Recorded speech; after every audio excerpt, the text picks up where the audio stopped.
In my experience, this is the best place for a more beginner or entry-level user to start training their groin in a lengthened position. What is going on, guys? In this video today, I'm going to be breaking down the wall reference horse stance.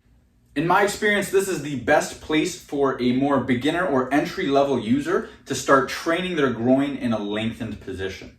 The beauty of the horse stance is that it helps us create a more strength-based stimulus for the hips with the groin in a more lengthened position.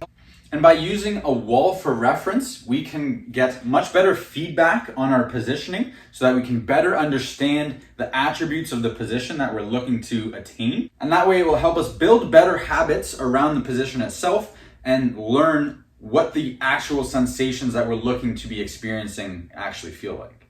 To set up the position, we're going to want to start with our backs against the wall. We're going to want to bring the foot about the length of your foot off of the wall. And then from here, we're going to assume a 3-step horse stance. So kick out the heels, that's 1 step. Kick out the toes, that's 2 steps.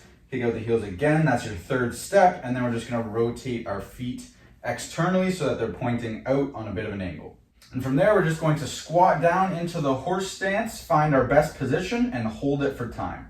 And keep in mind that we want to aim to have the feet as close to the wall as possible, as that's going to force more abduction of the hips and find more lengthened positions of the groin. A common mistake I see all the time is people having their feet way out off the wall, and now they're pretty much just using the wall for support to keep their body upright, and they're just shoving themselves into the wall and then using pretty much just the quads to keep them up like a traditional wall sit.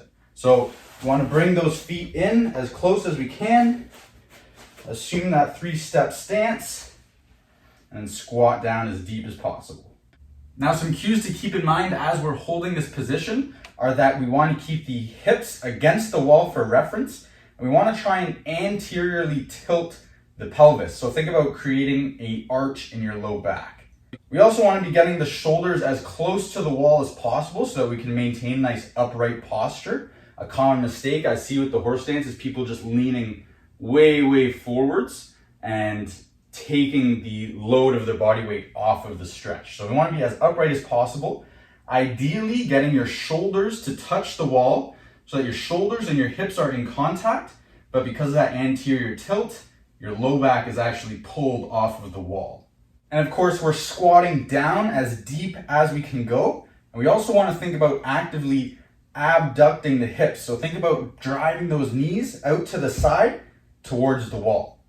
And just like any other strength exercise, we are going to want to progressively overload the stimulus over time. The easiest way to start doing that is just by simply holding the position for longer durations of time. And if you get to the point where you can easily hold the position isometrically for that 1 to 2 minute range at a time, then and only then can we start to load the position with some additional external weight. So that is the most basic entry level to training the horse stance so that even beginners to flexibility training can effectively make some significant improvements in their hip mobility overall and then start progressing their way into more advanced variations. If you found this video helpful, please hit that like button and let me know. And be sure to absolutely smash the subscribe button if you're looking for more flexibility content just like this.